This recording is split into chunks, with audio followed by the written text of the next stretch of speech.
Israeli officials say 22 people are injured after a Houthi drone attack.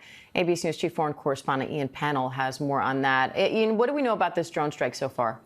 Yeah, I mean, this is one of the most serious, if not the most serious, drone strike by the Houthis during Israel's 12-day conflict with Iran. Iran fired multiple drones towards Israel. Almost all of them were intercepted, but this was rare.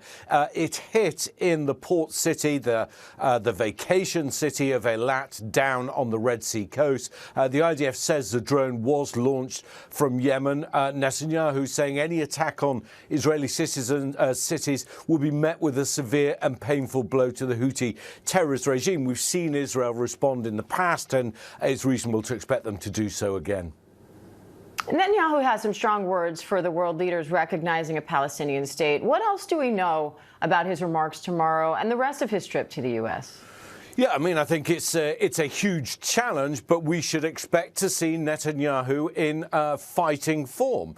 He said on the tarmac, this was before he got on the plane with his wife to fly to New York, "I will condemn those leaders who, instead of denouncing the murderous, rapists and child burners, want to give them a state in the heart of the land of Israel." And I think that's going to be his main contentious point. And we hear it not just from Prime Minister or the right-wing members of his cabinet, but we also hear it from the families of hostages who make this argument that this is, in effect, recognizing a Palestinian state acts as rewarding Hamas. It takes the pressure off Hamas. What you'll hear when you go to Israel, certainly off camera, is people will say Hamas was close to signing a ceasefire deal. But when France and others started to raise the prospect of recognizing a Palestinian state, Hamas felt it was, in some senses, getting something out of this tortuous, painful, bloody process.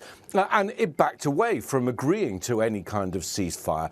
So, of course, the priority for Israel is defeating Hamas, getting the hostages home. Netanyahu is going to say that at all. But he will try and lay the blame for the starvation, for the mass casualties that have been inflicted on the civilian population on the doorstep of Hamas. And he'll also try and make the argument that recognizing a Palestinian state only fans those flames.